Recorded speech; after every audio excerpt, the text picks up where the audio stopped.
One of the accounts of the resurrection of Jesus is recorded in Luke chapter 24. Now, Luke was not there. Luke was a researcher. He was an interviewer. He was an investigator, and he talked to dozens and dozens, probably more like hundreds of eyewitnesses, and got their accounts and wrote them down. And so we have the Gospel of Luke as a result of his study and research. And one of the accounts that he gathered, one of the people that he talked to gave them a story or an account called the Road to Emmaus. And on the day that Jesus was resurrected on that Sunday, two men, one of them named Cleopas, the other one we don't know, were leaving Jerusalem. They were followers of Jesus. They had been around Jesus, we don't know how long, but they knew his story. They trusted him. They followed him maybe for years. And as they're walking on the road, Luke tells us that all of a sudden there's a man just walking beside them, and they don't recognize him. They don't know who it is. It's Jesus. It's the risen Jesus.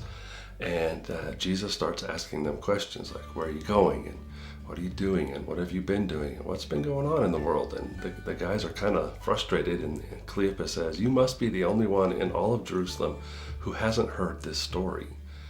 And so for the next 7 miles, as they walk from Jerusalem to Emmaus, Cleopas tells Jesus the story of Jesus and tells him what happened on that terrible Friday when ultimately the Son of Man was killed on a cross and then buried in a tomb. And that's the last we've seen of Jesus. And they're very sad and they're kind of frustrated. And as they finish telling the story, as they get near to their home in Emmaus, Jesus responds to them like this. He says, you foolish people, you find it so hard to believe that what all the prophets wrote in the scriptures. Wasn't it clearly predicted that the Messiah would have to suffer all these things before entering his glory?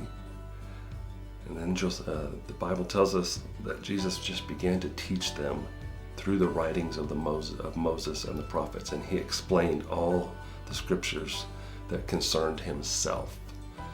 And they still didn't know it was Jesus. So they finally get to Cleopas's house, and they go in and they're about to have dinner.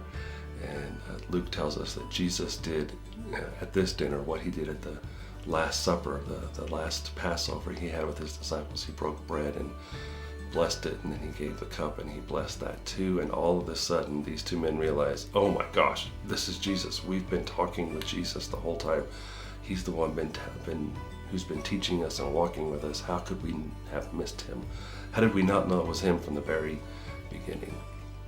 It makes me wonder, how often is Jesus right there in the middle of our story, and yet we can't see him, or we don't see him? How often is Jesus right there at work with us when we're struggling and we don't see him? How often is Jesus with us, at home when we're together as a family and things are great and everything's exciting, and yet Jesus is there and we don't see him? How often do we miss that Jesus is with us, and do we miss what Jesus is doing? There's an old saying that you always find what you're looking for, and I find that to be true. Have you ever been in the market for a car?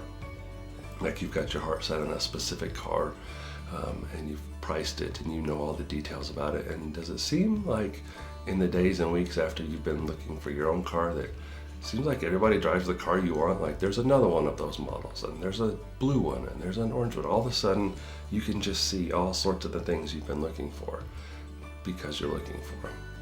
I think when we miss Jesus in our stories, when we miss him in our struggles, it's probably because we're not really looking for him. He has promised to be with us through everything, even all the way to the end of the world. Jesus has promised to be with us.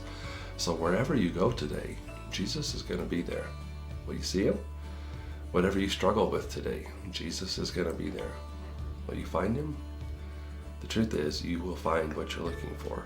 And so we have to teach ourselves and train ourselves to look for Jesus in every situation, to learn to find him in every situation, because he's there.